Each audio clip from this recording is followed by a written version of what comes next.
Study facilitator ವೀಕ್ಷಕರಿಗೆ ನಮಸ್ಕಾರ. ಇವತ್ತಿನ ವಿಡಿಯೋದಲ್ಲಿ 7ನೇ ತರಗತಿಯ ವಿಜ್ಞಾನ ವಿಷಯದ ಸಸ್ಯಗಳಲ್ಲಿ ಸಂತಾನೋತ್ಪತ್ತಿ ಈ ಅಧ್ಯಾಯದಲ್ಲಿ ಬರುವಂಥ ಪ್ರಶ್ನೋತ್ತರಗಳನ್ನು ತಿಳಿದುಕೊಳ್ಳೋಣ. ಇನ್ನೂ ಹೆಚ್ಚಿನ ಎಜುಕೇಷನಲ್ ವಿಡಿಯೋಸ್ಗಾಗಿ ನಮ್ಮ ಚಾನಲನ್ನು ಸಬ್ಸ್ಕ್ರೈಬ್ ಮಾಡಿ. ಫಸ್ಟ್ ಒನ್, ಬಿಟ್ಟ ಜಾಗಗಳನ್ನು ತುಂಬಿರಿ. ಫಸ್ಟ್ ಪಾಯಿಂಟ್, ಪೋಷಕ ಸಸ್ಯದ ಕಾಯಿಕ ಭಾಗದಿಂದ ಹೊಸ ಜೀವಿಯು ಉತ್ಪತ್ತಿಯಾಗುವುದಕ್ಕೆ ಡ್ಯಾಶ್ ಎನ್ನುವರು. ಸರಿಯಾದ ಉತ್ತರ ಕಾಯಜ ಸಂತಾನೋತ್ಪತ್ತಿ. ಸೆಕೆಂಡ್ ಒನ್, ಒಂದು ಹೂವು ಗಂಡು ಅಥವಾ ಹೆಣ್ಣು ಪ್ರಜನನ ಭಾಗವನ್ನು ಹೊಂದಿರಬಹುದು. ಅಂತಹ ಹೂವಿಗೆ ಡ್ಯಾಶ್ ಎನ್ನುವರು. ಉತ್ತರ ಏಕಲಿಂಗಿ. ಮುಂದಿನ ಬಿಟ್ಟ ಸ್ಥಳ, ಒಂದು ಹೂವಿನ ಪರಾಗಕೋಶದಿಂದ ಅದೇ ಹೂವಿನ ಅಥವಾ ಅದೇ ಜಾತಿಯ ಬೇರೊಂದು ಹೂವಿನ ಶಲಾಕಾಗ್ರ ಪರಾಗದ ವರ್ಗಾವಣೆಗೆ ಡ್ಯಾಶ್ ಎನ್ನುವರು. ಉತ್ತರ ಪರಾಗಸ್ಪರ್ಶ. ನೆಕ್ಸ್ಟ್ ಒನ್, ಪುರುಷ ಲಿಂಗಾಣು ಮತ್ತು ಹೆಣ್ಣು ಲಿಂಗಾಣುವಿನ ಸಂಯೋಗಕ್ಕೆ ಡ್ಯಾಶ್ ಎನ್ನುವರು. ಸರಿಯಾದ ಉತ್ತರ ಯುಗ್ಮಜ. ಮುಂದಿನದು, ಬೀಜ ಪ್ರಸರಣವು ಡ್ಯಾಶ್ ಮೂಲಕ ಜರುಗುತ್ತದೆ. ಸರಿಯಾದ ಉತ್ತರ ಗಾಳಿ, ನೀರು ಮತ್ತು ಪ್ರಾಣಿಗಳ ಮೂಲಕ ಜರುಗುತ್ತದೆ. ಮುಂದಿನ ಪ್ರಶ್ನೆ, ಅಲೈಂಗಿಕ ಸಂತಾನೋತ್ಪತ್ತಿಯ ವಿವಿಧ ವಿಧಾನಗಳನ್ನು ವಿವರಿಸಿ, ಉದಾಹರಣೆಗಳನ್ನು ನೀಡಿ. ಸಸ್ಯಗಳಲ್ಲಿನ ಅಲೈಂಗಿಕ ಸಂತಾನೋತ್ಪತ್ತಿಯ ವಿವಿಧ ವಿಧಾನಗಳು ಹೀಗಿವೆ. ಫಸ್ಟ್ ಒನ್, ಕಾಯಜ ಪ್ರಸರಣ. ಬೇರುಗಳು, ಕಾಂಡಗಳು, ಎಲೆಗಳು ಮತ್ತು ಮೊಗ್ಗುಗಳಿಂದ ಹೊಸ ಸಸ್ಯಗಳನ್ನು ಉತ್ಪಾದಿಸುವ ಸಸ್ಯದ ಸಾಮರ್ಥ್ಯ ಇದು. ಕಾಯಜ ಪ್ರಸರಣವನ್ನು 2 ವಿಧಗಳಾಗಿ ವಿಂಗಡಿಸಲಾಗಿದೆ. ಅವು ನೈಸರ್ಗಿಕ ಕಾಯಜ ಪ್ರಸರಣ. ಈ ರೀತಿಯ ಕಾಯಜ ಪ್ರಸರಣವು ಪ್ರಕೃತಿಯಲ್ಲಿ ಸುಲಭವಾಗಿ ಸಂಭವಿಸುತ್ತದೆ ಮತ್ತು ಸರಳ ಕಾಯಜ ಭಾಗಗಳನ್ನು ಒಳಗೊಂಡಿರುತ್ತದೆ. ಆಲೂಗಡ್ಡೆ ಸಸ್ಯವು ಮೊಳಕೆಯೊಡೆಯುವುದು ಒಂದು ಸಾಮಾನ್ಯ ಉದಾಹರಣೆಯಾಗಿದೆ. ನೆಕ್ಸ್ಟ್ ಒನ್, ಕೃತಕ ಕಾಯಜ ಪ್ರಸರಣ. ಈ ರೀತಿಯ ಕಾಯಜ ಪ್ರಸರಣವನ್ನು ಕೈಯಾರೆ ನಡೆಸಲಾಗುತ್ತದೆ ಮತ್ತು ಸಾಮಾನ್ಯವಾಗಿ ಪ್ರಯೋಗಾಲಯದ ಪರಿಸ್ಥಿತಿಗಳಲ್ಲಿ ಕಂಡುಬರುತ್ತದೆ. ಗುಲಾಬಿಯ ಕಾಂಡ ಕತ್ತರಿಸುವಿಕೆಯಿಂದ ಸಂಪೂರ್ಣ ಸಸ್ಯದ ರಚನೆಯು ಈ ವಿಧಾನದ ಸಾಮಾನ್ಯ ಉದಾಹರಣೆಯಾಗಿದೆ. ಮುಂದಿನದು ಮೊಗ್ಗುವಿಕೆ. ಇದು ಮೊಗ್ಗು ಎಂಬ ಬಡ್ ತರಹದ ರಚನೆಯಿಂದ ಹೊಸ ಸಸ್ಯದ ರಚನೆಯನ್ನು ಒಳಗೊಂಡಿರುತ್ತದೆ. ಮೊಗ್ಗು ಬೆಳೆದು ಹೊಸ ಸಸ್ಯವನ್ನು ರೂಪಿಸಲು ಪೋಷಕ ಸಸ್ಯದಿಂದ ಬೇರ್ಪಡುತ್ತದೆ. ಇದನ್ನು ಸಾಮಾನ್ಯವಾಗಿ ಈಸ್ಟ್ನಲ್ಲಿ ಕಾಣಬಹುದು. ನೆಕ್ಸ್ಟ್ ಒನ್, ತುಂಡಾಗುವಿಕೆ. ಇದು ಅಲೈಂಗಿಕ ಸಂತಾನೋತ್ಪತ್ತಿಯ ಒಂದು ರೂಪವಾಗಿದ್ದು, ಅಲ್ಲಿ ಪೋಷಕ ಸಸ್ಯ ದೇಹದ ತುಣುಕುಗಳಿಂದ ಹೊಸ ಜೀವಿ ರೂಪುಗೊಳ್ಳುತ್ತದೆ. ಇದು ಸ್ಪೈರೋಗೈರಾದಲ್ಲಿ ಅಲೈಂಗಿಕ ಸಂತಾನೋತ್ಪತ್ತಿಯ ಏಕೈಕ ವಿಧಾನವಾಗಿದೆ. ನೆಕ್ಸ್ಟ್ ಒನ್, ಬೀಜಕ ಉತ್ಪತ್ತಿ.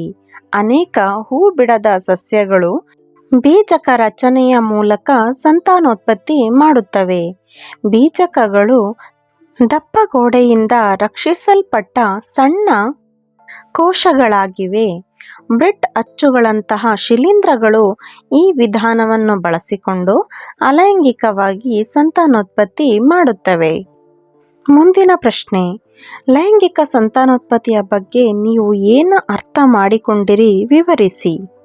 ಉತ್ತರ, ಲೈಂಗಿಕ ಸಂತಾನೋತ್ಪತ್ತಿ ಎನ್ನುವುದು ಬೀಜಗಳ ಉತ್ಪಾದನೆಯನ್ನು ಒಳಗೊಂಡಿರುವ ಒಂದು ಪ್ರಕ್ರಿಯೆಯಾಗಿದೆ. ಹೆಚ್ಚಿನ ಸಸ್ಯಗಳು ಹೂಗಳ ಸಹಾಯದಿಂದ ಲೈಂಗಿಕವಾಗಿ ಸಂತಾನೋತ್ಪತ್ತಿ ಮಾಡುತ್ತವೆ. ಹೂವಿನ ಮುಖ್ಯ ಕಾರ್ಯವೆಂದರೆ ಸಂತಾನೋತ್ಪತ್ತಿ ಮತ್ತು ಅದರಿಂದ ಹೊಸ ಸಸ್ಯಗಳಾಗಿ ಬೆಳೆಯುವ ಹೊಸ ಬೀಜಗಳನ್ನು ಅಭಿವೃದ್ಧಿಪಡಿಸುವುದು. ಮುಂದಿನ ಪ್ರಶ್ನೆ, ಲೈಂಗಿಕ ಮತ್ತು ಅಲೈಂಗಿಕ ಸಂತಾನೋತ್ಪತ್ತಿಯ ನಡುವೆ ಇರುವ ಮುಖ್ಯ ವ್ಯತ್ಯಾಸಗಳನ್ನು ತಿಳಿಸಿ.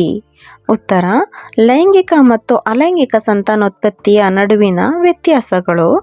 ಫಸ್ಟ್ ಪಾಯಿಂಟ್, ಅಲೈಂಗಿಕ ಸಂತಾನೋತ್ಪತ್ತಿಯಲ್ಲಿ ಪುರುಷ ಲಿಂಗಾಣುಗಳು ಮತ್ತು ಹೆಣ್ಣು ಲಿಂಗಾಣುಗಳ ಅವಶ್ಯಕತೆ ಇಲ್ಲ. ಆದರೆ ಲೈಂಗಿಕ ಸಂತಾನೋತ್ಪತ್ತಿಯಲ್ಲಿ ಪುರುಷ ಲಿಂಗಾಣು ಮತ್ತು ಹೆಣ್ಣು ಲಿಂಗಾಣುಗಳ ಸಂಯೋಗವನ್ನು ಒಳಗೊಂಡಿರುತ್ತದೆ.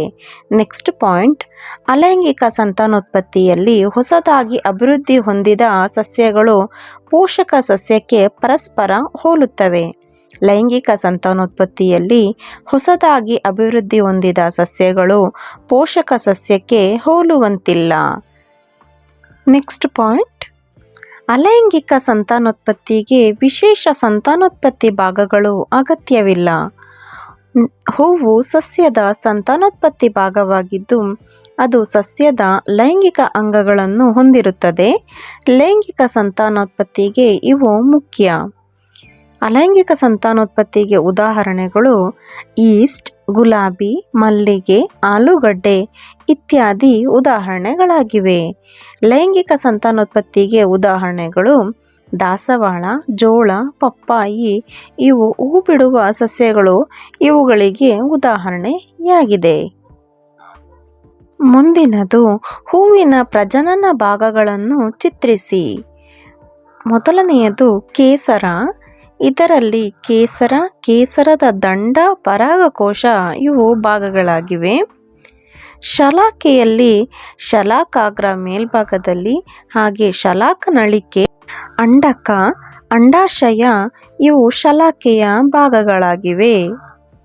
ಮುಂದಿನ ಪ್ರಶ್ನೆ, ಸ್ವಕೀಯ ಪರಾಗಸ್ಪರ್ಶ ಮತ್ತು ಪರಕೀಯ ಪರಾಗಸ್ಪರ್ಶದ ನಡುವೆ ಇರುವ ವ್ಯತ್ಯಾಸಗಳನ್ನು ವಿವರಿಸಿ. ಉತ್ತರ, ಸ್ವಕೀಯ ಪರಾಗಸ್ಪರ್ಶ ಮತ್ತು ಪರಕೀಯ ಪರಾಗಸ್ಪರ್ಶದ ನಡುವಿನ ವ್ಯತ್ಯಾಸಗಳು ಹೀಗಿವೆ. ಫಸ್ಟ್ ಪಾಯಿಂಟ್, ಪರಾಗವನ್ನು ಕೇಸರದಿಂದ ಅದೇ ಹೂವಿನ ಶಲಾಕೆಗೆ ವರ್ಗಾಯಿಸುವುದನ್ನು ಸ್ವಕೀಯ ಪರಾಗಸ್ಪರ್ಶ ಒಳಗೊಂಡಿರುತ್ತದೆ. ಹಾಗೆ ಪರಕೀಯ ಪರಾಗಸ್ಪರ್ಶದಲ್ಲಿ ಒಂದು ಹೂವಿನ ಕೇಸರದಿಂದ ಪರಾಗವನ್ನು ಅದೇ ಸಸ್ಯದ ಇನ್ನೊಂದು ಹೂವಿನ ಶಲಾಕೆಗೆ ಅಥವಾ ಅದೇ ರೀತಿಯ ಬೇರೆ ಸಸ್ಯಕ್ಕೆ ವರ್ಗಾಯಿಸುವುದನ್ನು ಒಳಗೊಂಡಿರುತ್ತದೆ. ಸ್ವಕೀಯ ಪರಾಗಸ್ಪರ್ಶದಲ್ಲಿ ದ್ವಿಲಿಂಗಿ ಹೂಗಳಲ್ಲಿ ಮಾತ್ರ ಕಂಡುಬರುತ್ತದೆ. ಪರಕೀಯ ಪರಾಗಸ್ಪರ್ಶವು ಏಕಲಿಂಗಿ ಮತ್ತು ದ್ವಿಲಿಂಗಿ ಹೂಗಳಲ್ಲಿ ಕಂಡುಬರುತ್ತದೆ. ಮುಂದಿನ ಪ್ರಶ್ನೆ, ಹೂಗಳಲ್ಲಿ ನಿಷೇಚನ ಪ್ರಕ್ರಿಯೆ ಹೇಗೆ ನಡೆಯುತ್ತದೆ?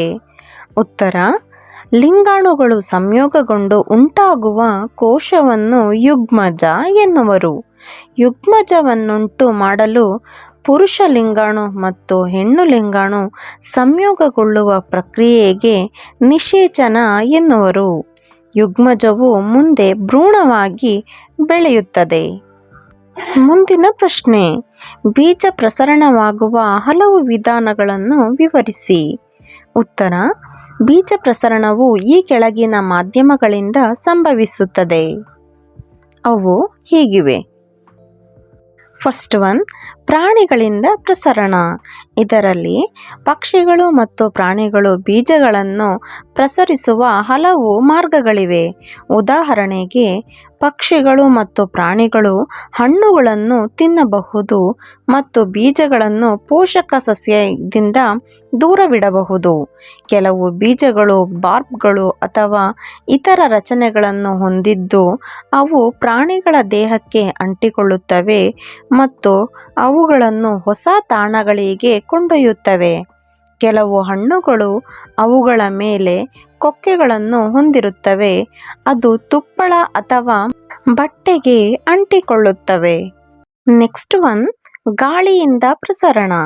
ಗಾಳಿಯಿಂದ ಚದುರಿ ಹೋಗುವ ಬೀಜಗಳು ಸಾಮಾನ್ಯವಾಗಿ ಗಾತ್ರದಲ್ಲಿ ಚಿಕ್ಕದಾಗಿರುತ್ತವೆ ಅಥವಾ ಅವು ನಾರುಭರಿತ ಅಥವಾ ಕೂದಲಿನಂತಹ ರಚನೆಗಳನ್ನು ಹೊಂದಿರುತ್ತವೆ. ಉದಾಹರಣೆಗೆ, ನುಗ್ಗೆಕಾಯಿಯ ರೆಕ್ಕೆಯ ಬೀಜಗಳು, ಸೂರ್ಯಕಾಂತಿಯ ಕೂದಲುಳ್ಳ ಬೀಜಗಳು ಇತ್ಯಾದಿಗಳು ಗಾಳಿಯಿಂದ ಚದುರಿ ಹೋಗುತ್ತವೆ. ಸಿ, ನೀರಿನಿಂದ ಪ್ರಸರಣ. ನೀರಿನ ಬಳಿ ವಾಸಿಸುವ ಅನೇಕ ಜಲಸಸ್ಯಗಳು ಅಥವಾ ಸಸ್ಯಗಳು ತೇಲುವಂತಹ ಬೀಜಗಳನ್ನು ಹೊಂದಿರುತ್ತವೆ ಮತ್ತು ನೀರಿನಿಂದ ಒಯ್ಯಲ್ಪಡುತ್ತವೆ. ಉದಾಹರಣೆಗೆ, ತೆಂಗಿನಕಾಯಿಗಳು ತೇಲುತ್ತವೆ. ನೆಕ್ಸ್ಟ್ ಒನ್, ಸಿಡಿತದಿಂದ ಪ್ರಸರಣ. ಕೆಲವೊಮ್ಮೆ ಹಠಾತ್ ಎಳೆತಗಳೊಂದಿಗೆ ಹಣ್ಣುಗಳು ಸಿಡಿಯುವುದರಿಂದ ಬೀಜಗಳು ಚದುರಿ ಹೋಗುತ್ತವೆ. ಅಂತಹ ಸಸ್ಯಗಳಿಗೆ ಉದಾಹರಣೆ ಎಂದರೆ ಹರಳು ಮತ್ತು ಕರ್ಣಕುಂಡಲ. ವಿಡಿಯೋ ಇಷ್ಟವಾಗಿದ್ದಲ್ಲಿ ಲೈಕ್ ಮಾಡಿ, ಶೇರ್ ಮಾಡಿ, ಸಬ್ಸ್ಕ್ರೈಬ್ ಮಾಡಿ. ವಿಡಿಯೋ ವೀಕ್ಷಿಸಿದ್ದಕ್ಕಾಗಿ ಧನ್ಯವಾದಗಳು.